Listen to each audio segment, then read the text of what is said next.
இனிமே கண்ணை மூடிட்டு கடலை எண்ணெய் வாங்கலாம். ஏன்னா மந்த்ரா கடலை எண்ணெய் இதயத்தின் தயாரிப்பு. வறுக்க பொரிக்க ஏன் எல்லா சமையலுக்கும் மந்த்ரா தான். மந்த்ரா கடலை எண்ணெய், அபார ருசி, ஆரோக்கியமான உடல் நலம். ரொம்ப டயர்டா இருக்கு. இயற்கையான டேட்ஸ், பாதாம், பிஸ்தா, கேஷு அண்ட் ஹனி கொண்டு தயாரிக்கப்பட்ட லயன் டேட் நட் பைட்ஸ். வணக்கம். செய்தி சுருக்கம். புதிய ஆபீஸில் பிரதமர் மோடி போட்ட முதல் கையெழுத்து. விவசாயம் MSMEக்கு முக்கியத்துவம்.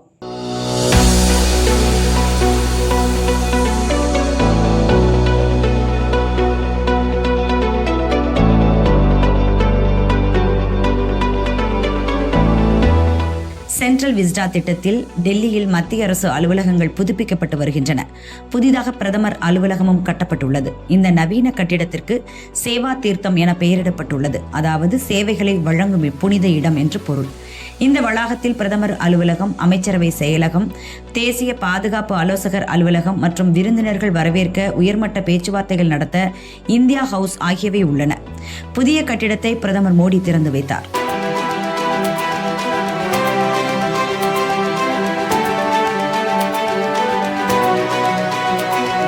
புதிய அலுவலகத்தில் பிரதமர் மோடி பணியை தொடங்கினார். முதல் கோப்புகளில் கையெழுத்திட்டார்.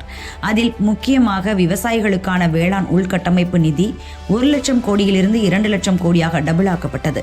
ஸ்டார்ட் அப் இந்தியா திட்டத்தில் 10,000 கோடி ரூபாய் நிதியுடன் ஃபண்ட் ஆஃப் ஃபண்ட்ஸ் 2.0 திட்டத்துக்கும் ஒப்புதல் வழங்கப்பட்டுள்ளது. சேவா தீர்த்தத்திலிருந்து எடுக்கப்பட்ட இந்த முதல் முடிவுகள் சேவை உணர்வை பிரதிபலிப்பதாக பிரதமர் அலுவலகம் தெரிவித்துள்ளது. பிரதமர் அலுவலகம் சுதந்திரத்திற்கு பின் முதல் முறையாக புதிய கட்டிடத்திற்கு மாற்றப்பட்டிருக்கிறது. சவுத் பிளாக்கில் உள்ள பிரதமரின் பழைய அலுவலகம் மியூசியமாக மாற்றப்பட உள்ளது. பட்ஜெட் கூட்டத்தொடர் முதல் கட்ட அமர்வு நிறைவு.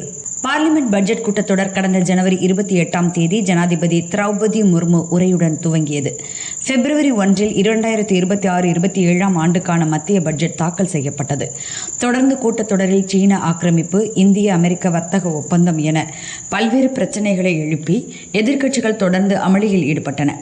ஜனாதிபதி உரைக்கு நன்றி தெரிவித்து பிப்ரவரி 4 லோக்சபாவில் பிரதமர் மோடி உரையாற்றுவார் என்று கூறப்பட்ட நிலையில் பிரதமர் மோடி அவைக்கு வரவில்லை. எதிர்க்கட்சி பெண் எம்பிக்கள் சதி செய்ய திட்டமிட்டிருந்ததால் பிரதமரை அவைக்கு வர வேண்டாம் என்றுதான் கூறியதாக அவைத்தலைவர் ஓம் பிர்லா கூறினார். பார்லிமெண்டில் எதிர்க்கட்சி எம்பிக்களின் நடவடிக்கைகள் தொடர்பான வீடியோக்களை அமைச்சர் கிரண் ரிஜிஜு வெளியிட்டார். இது பெரும் சர்ச்சையை எழுப்பியது. தொடர்ந்து இன்றும் இந்திய அமெரிக்க வர்த்தக ஒப்பந்தம், ராணுவ முன்னாள் தளபதி நரவனேவின் புத்தகத்தில் இடம்பெற்றுள்ளவை குறித்து விவாதம் கோரி எதிர்க்கட்சிகள் அமளியில் ஈடுபட்டனர். இதனால் பார்லிமெண்டில் இரு அவைகளும் முடங்கின. தொடர்ந்து மார்ச் 9ஆம் தேதிக்கு பார்லிமெண்டின் இரு அவைகளும் ஒத்திவைக்கப்படுவதாக அவைத்தலைவர்கள் தனித்தனியே அறிவித்தனர். இதன்படி பட்ஜெட் கூட்டத்தொடரின் முதல் அமர்வு இன்றுடன் நிறைவடைந்தது. 2ஆம் அமர்வு மார்ச் 9ஆம் தேதி தொடங்கி ஏப்ரல் 2 வரை நடைபெற உள்ளது. திமுகவின் மோசடி வலையில் தமிழக மகளிர் சிக்க மாட்டார்கள். பாரதிய ஜனதா மாநில தலைவர் நயினார் நாகேந்திரன் வெளியிட்டுள்ள அறிக்கையில் கூறியிருப்பதாவது: 2021 ஆட்சி அரியணை ஏறியதிலிருந்து 2024 பார்லிமெண்ட் தேர்தல் வரை 28 மாதங்கள் மகளிர் உரிமை தொகை வழங்காமல் ஏமாற்றிய திமுக அரசு வலையை விரித்து இரையை பிடிப்பது போல இப்பொழுது 5,000 ரூபாய் பணத்தை கொடுத்து தங்கள் அவல ஆட்சியின் சுவடுகளை மறைத்துவிடலாம் என தப்பு கணக்கு போடுகின்றது. ஆட்சி தொடங்கியதிலிருந்து பொங்கலும் கோடைக்காலமும் எத்தனையோ முறை வந்திருக்கிறது. ஆனால் தேர்தல் நேரத்தில் மட்டும்தான் பொங்கலும் கோடைக்காலமும் திமுகவின் கண்களுக்கு தெரியுமா?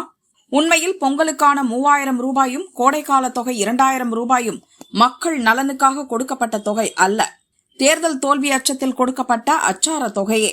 2021 2023 வரையிலான 28,000 ரூபாய் மகளிர் உரிமை தொகையை வழங்காமல் ஏமாற்றிவிட்டு 2024 பார்லிமெண்ட் தேர்தலை முன்னிட்டு சிலருக்கு மட்டும் உரிமை தொகையை வழங்கிய திமுக ஒருவேளை தப்பி தவறி துரதிருஷ்டவசமாக 2026 தேர்தலில் வென்றால் உடனே 2026 மகளிர் உரிமை தொகையை வழங்கும் என்பதற்கு என்ன உத்தரவாதம்?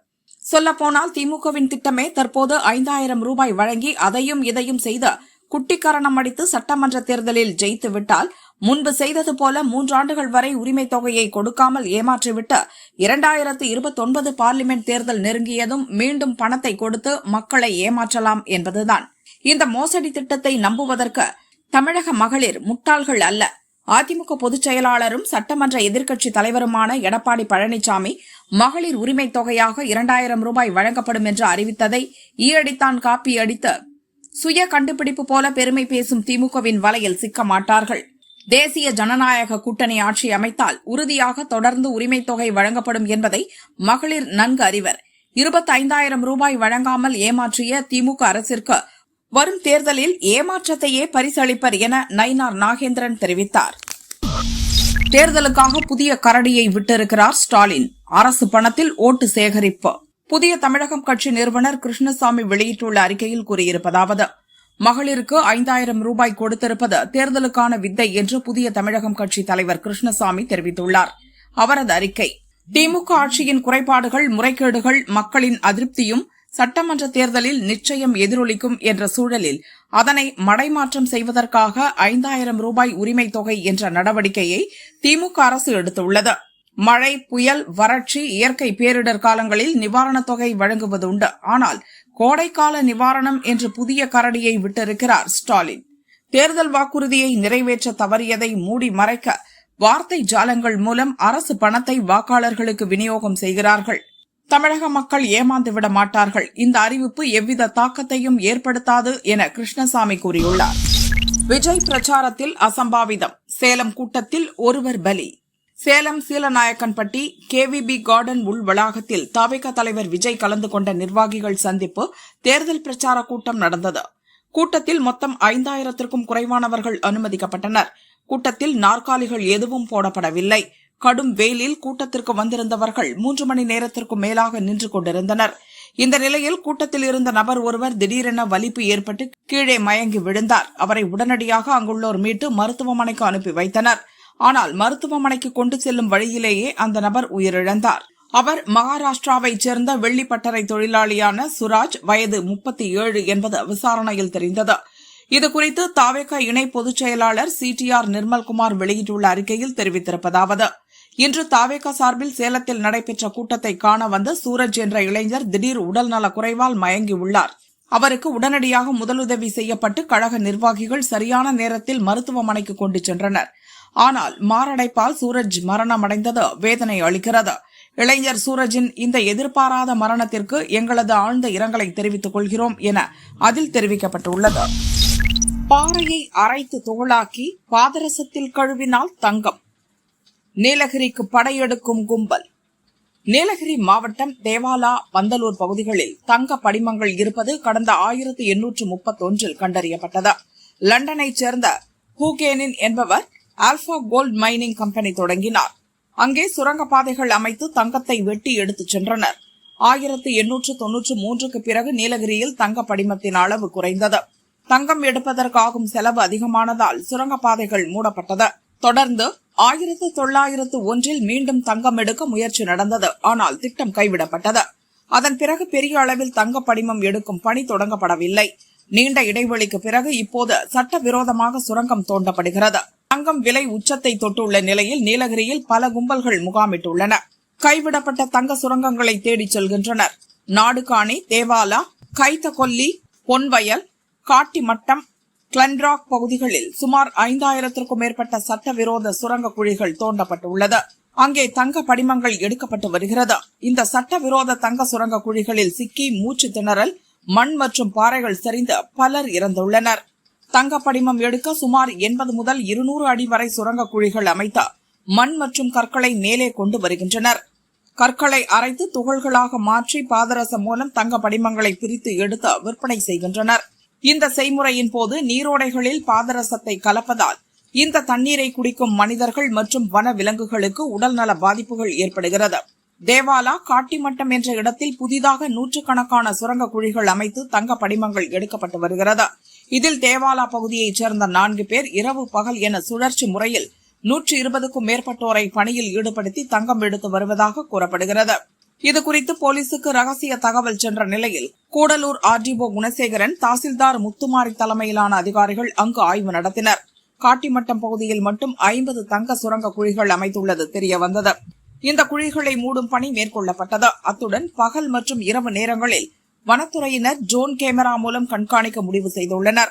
இந்த பகுதி பாதுகாக்கப்பட்ட பகுதியாகவும் மாற்றப்பட்டு வனத்துறை கட்டுப்பாட்டில் கொண்டுவரப்பட்டது. தங்க படிமங்கள் எடுக்கும் முயற்சியில் ஈடுபடுபவர்கள் மீது கடுமையான நடவடிக்கை எடுக்கப்படும் என வனத்துறையினர் தெரிவித்தனர். கடந்த 2 ஆண்டுகளில் தங்க படிமங்கள் எடுத்தது தொடர்பாக 124 வழக்குகள் பதிவு செய்யப்பட்டுள்ளதாக தெரிவித்தனர்.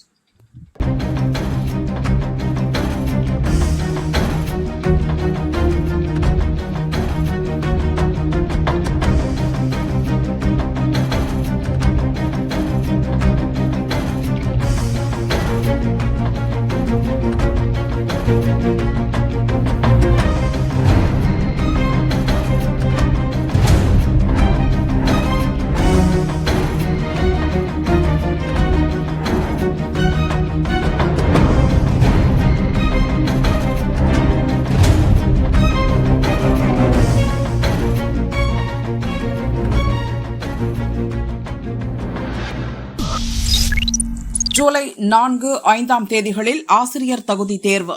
இலவச கட்டாய கல்வி உரிமை சட்டத்தின்படி அனைத்து வகையான பள்ளிகளிலும் இடைநிலை பட்டதாரி ஆசிரியர் பணியில் சேர தகுதி தேர்வில் தேர்ச்சி பெற வேண்டும்.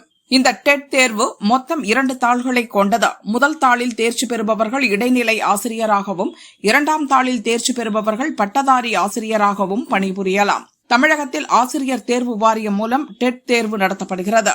இந்த நிலையில் ஆசிரியர் தகுதி தேர்வுக்கான அறிவிக்கை ஒன்று வெளியானது.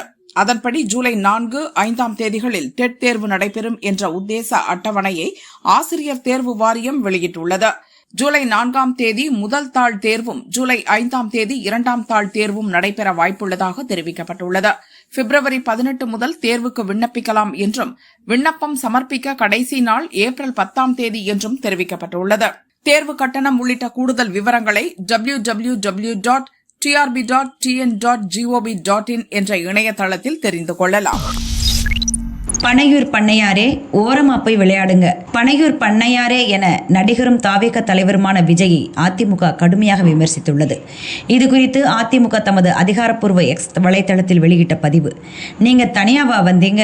பனையூர் பண்ணையார் அங்கிள் அப்பாவால் சினிமா உள்ள வந்தீங்க. வந்த சினிமா வழியே சூப்பர் ஸ்டார் ரஜினிகாந்த், புரட்சி கலைஞர் விஜயகாந்த் ஆகியோரை பார்த்து காப்பி பேஸ்ட். அரசியலில் அடுத்த கட்சி வரலாற்று தலைவர்களின் பங்களிப்புகளை திருடி காப்பி பேஸ்ட்.